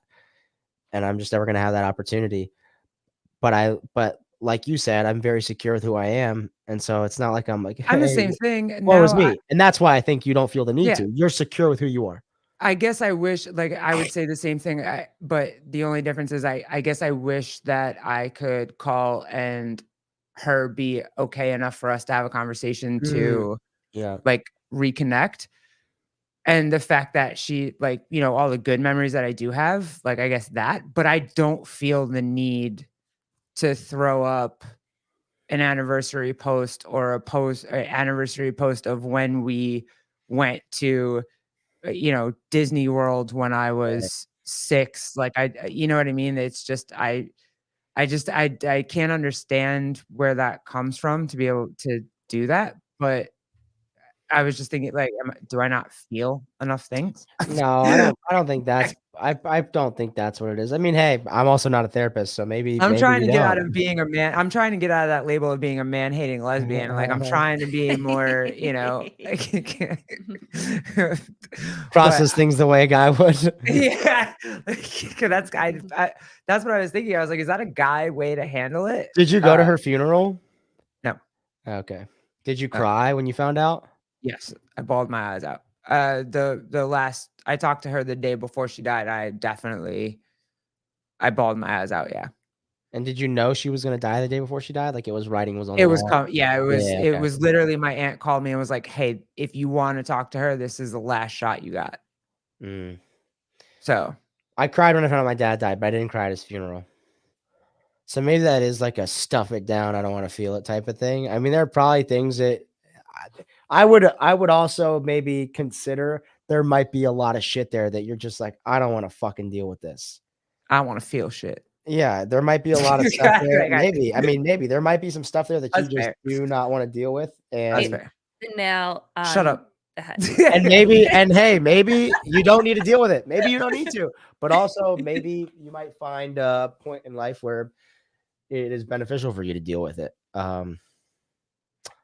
I, for a long time, put my dad on this pedestal of like, after he died, I would like put him on this pedestal because, you know, he was dead and I didn't want to think anything negatively about him. And I had to have like a mentor of mine be like, hey, like, you know, you put your dad on this pedestal, but like, look at all these things. Like, he was just a normal dude and he was a major fuck up in a lot of ways too. And it also took me a lot of like, you know, maybe soul searching to see that like at that point in my life, I would like, you know, almost assign a father figure role to people in my life who like didn't ask for it, nor did they want it. Like, you know, looking up to people or trying to depend on people and things. And so I had to, you know, learn a lot of things like that. But if you don't find it, like, it's also super new. Like, you know, your mom's been gone for a year. Like I would expect that, Yeah, see, you know, yeah, I forget. You're a straight person. A year is a short amount of time. For lesbians, a year is a long fucking time. Like, really? How's that different? I'm confused. If you date lesbians, if you date for a year, you've been together forever, dude. Like a year. like If you've been dating for a month, you've been together forever. Yeah. Well, hold on, real quick. Time scales. Trish, thank you. Oh, thank you. Love all three of you. Loss and resentment are difficult subjects. Thanks for sharing. In my experience, the grief cycle is not linear. Once you pass one stage, it doesn't mean you don't go back. Yeah. It doesn't mean it doesn't come up. Yeah. Again. And that's why I'm asking, just because, you know, again, there's not too many people I get to talk to that have lost a parent. So like, is that when it happened, I cried probably that day. I cried the day that I actually found out she died. And then I was literally just like, I have shit to do. I have to go back to work. I have to take care of shit. I have things I got to do. And I just did it. And I don't know if that's unfeeling or unkind, but But I also don't think you give yourself credit because, okay, so you cried. So you cried the day that you had Felt it. Yeah. That U-Haul is in the driveway. Yeah, that's lesbians, baby. Very much, Oh, Trish. yep. Very much. We've been together for a month. We're married. Yeah. Like, that's it. Yeah, for sure. Sorry. No, like, so when you talked to her the last time, you cried and you had a very big cry that night. And then when she passed, you also did.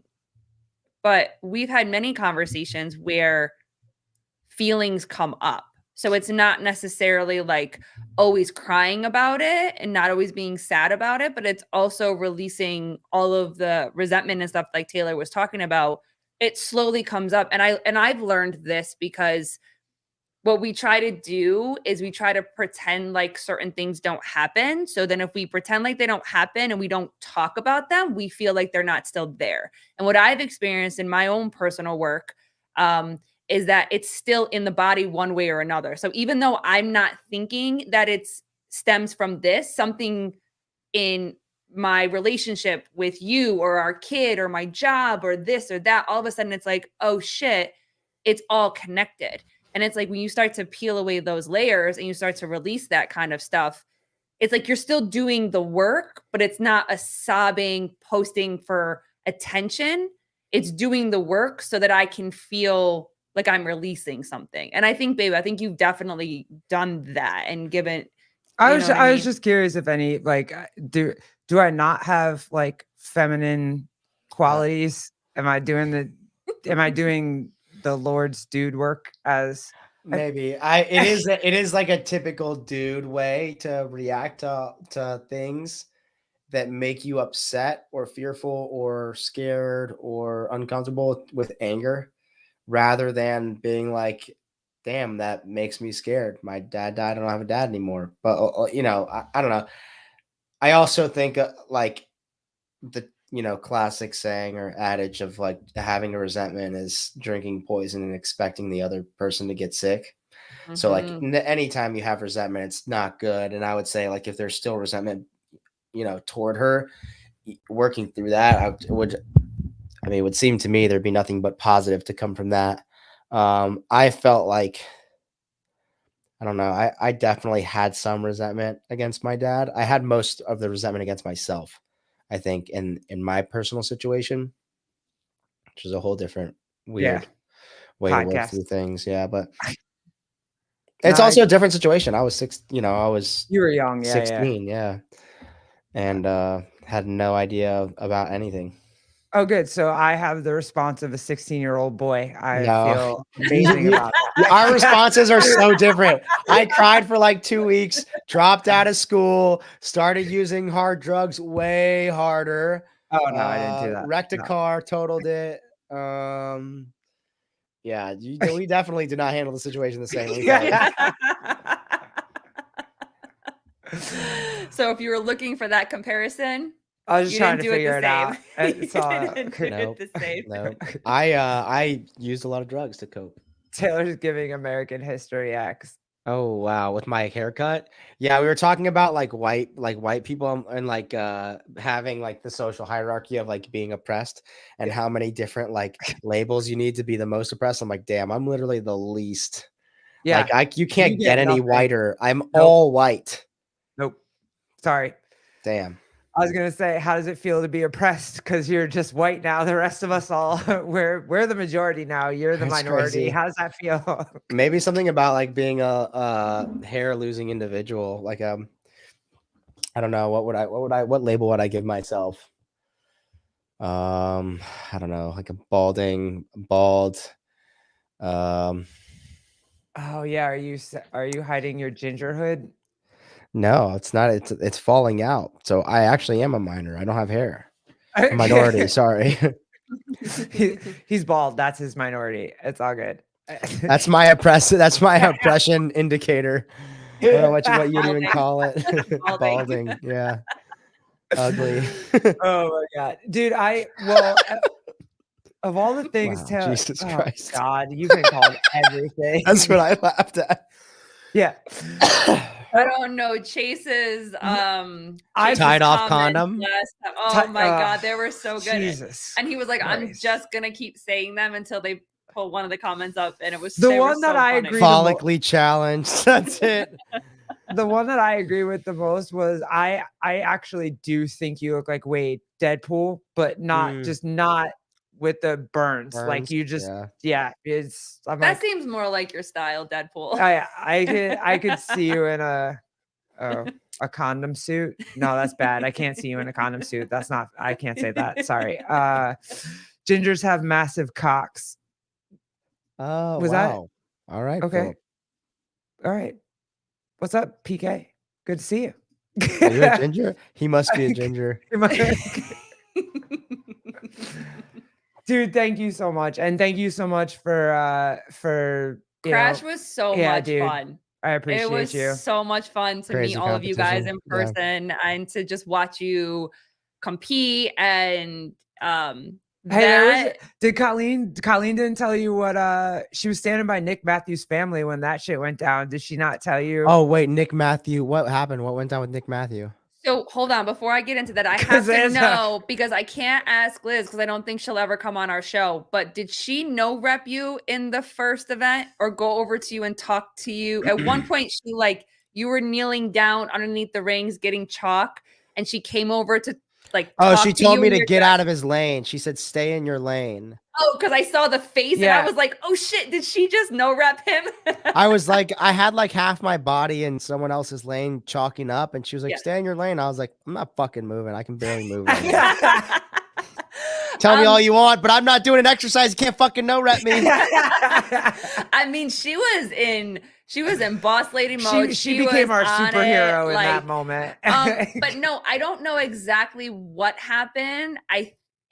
He got a no rep in the snatches of the first round because I could see him get frustrated and he said something like again, like I have to do it again or something like that. I didn't see exactly if it wasn't like full extension, overhead, press out. I don't know if it was hips. I don't know if he didn't touch the ground or whatever, but there was something that he got no reps for because then when he was walking back, you could hear the mumble and the body language of like, what the fuck? Da, da, da, da, da, da. His family was next to me. So when he finished, he signed the paper, the score sheet, but his family was still talking. So I'm assuming, I think it was his wife leaned over first and tried to get Lizzie's attention from the judge. Hey, I need her attention. I need to talk to her. Like Nick needs to talk to her or whatever.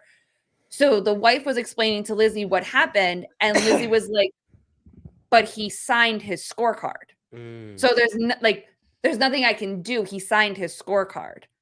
And she's like, yeah, but it wasn't, but he wants to talk to you. And she's like, he signed his scorecard. Your wife isn't. There's beast, nothing that I can do.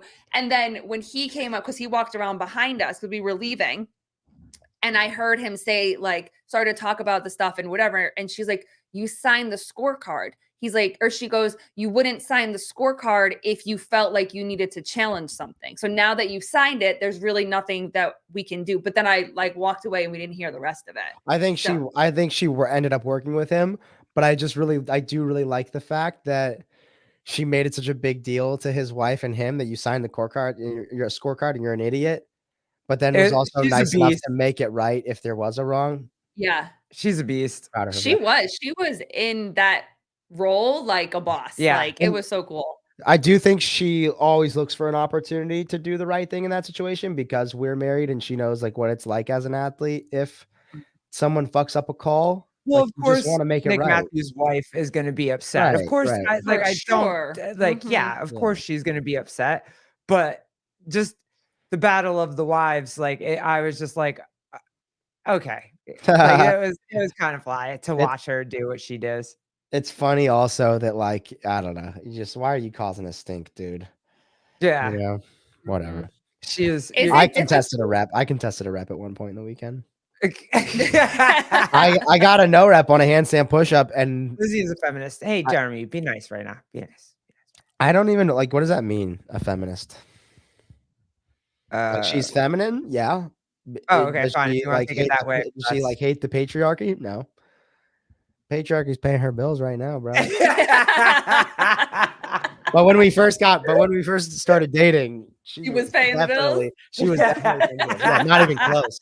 It wasn't even close. When she moved up here, she got this sick job working for this startup company in fucking Menlo Park.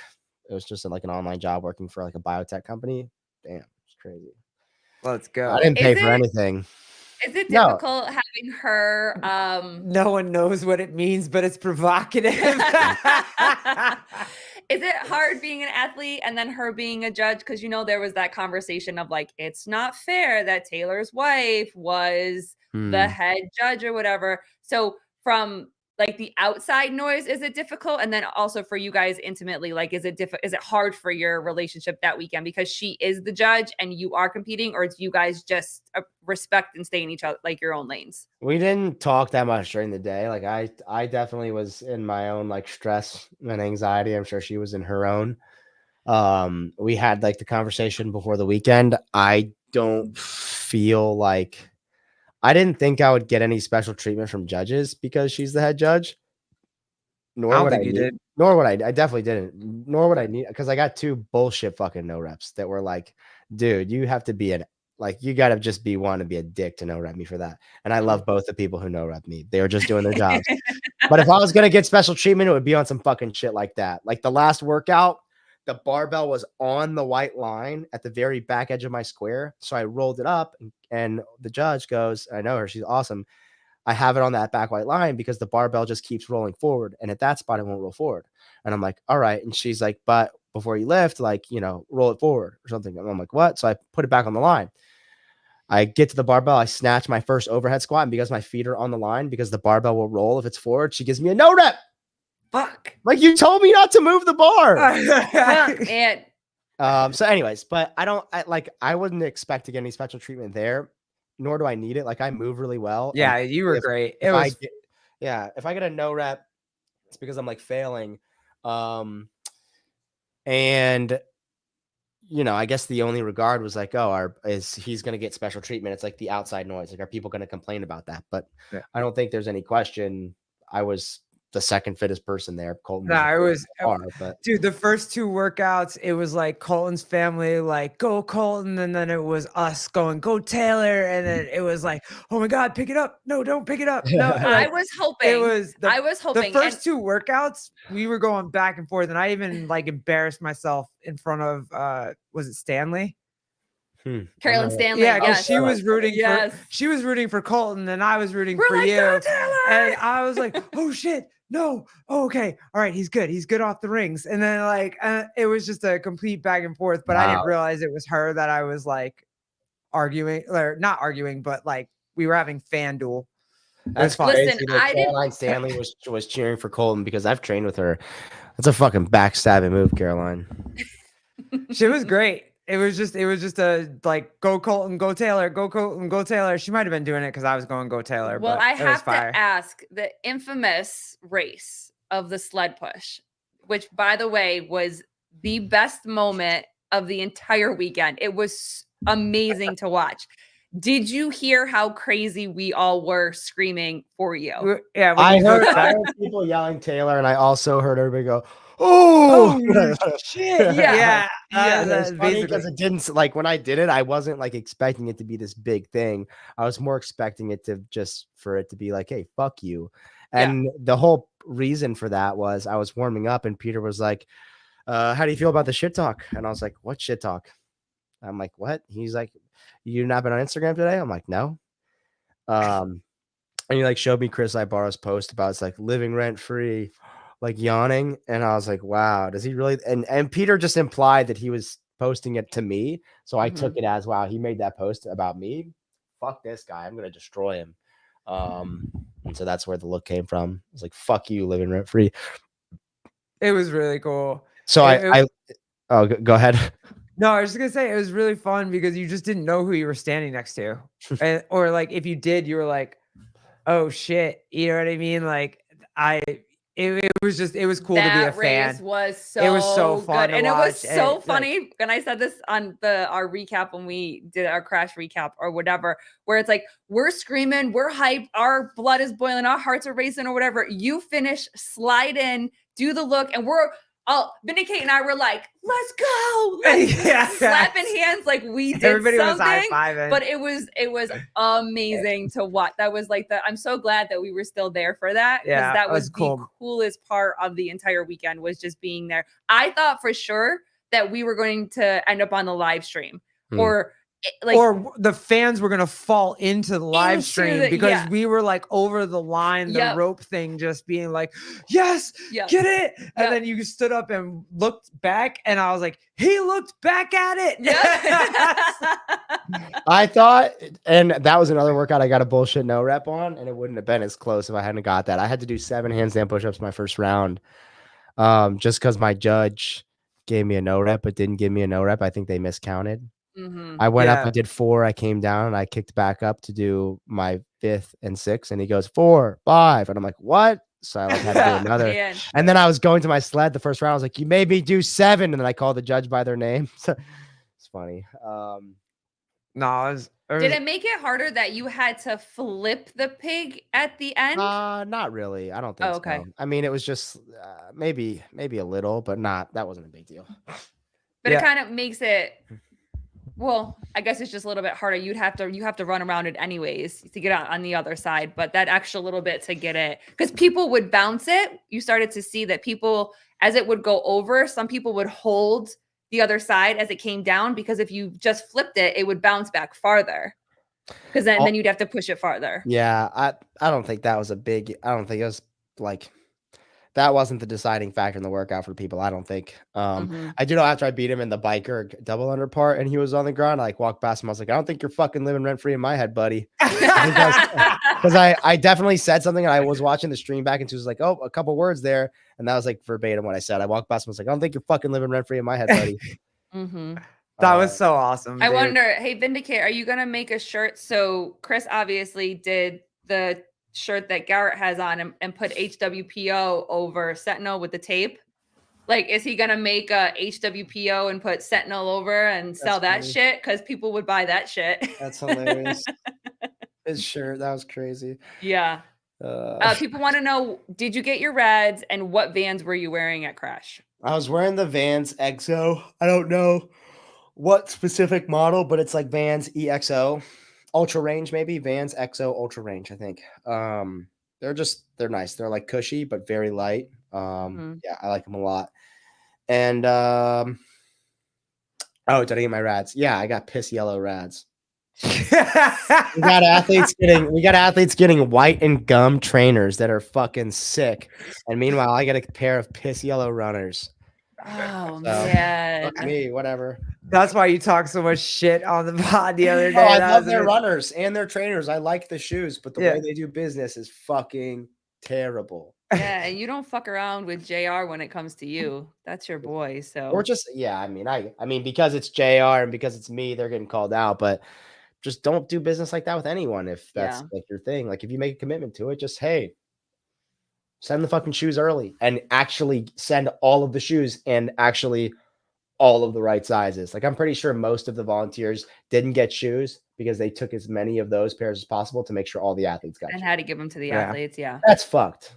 Yeah. If you're promised shoes and that's part of the It really was cool the way the event was run and to literally be able to just walk around and see all of you guys just walking around either eating or working or it was so cool. It was amazing. And overload like I'm not even gonna lie, we were so excited to I meet lost all of you my guys. shit when you fist bumped me after a workout. It was like you weren't talking, you were done, you were completely sweaty, and I think you were aggravated because it wasn't the first day, it was the second day.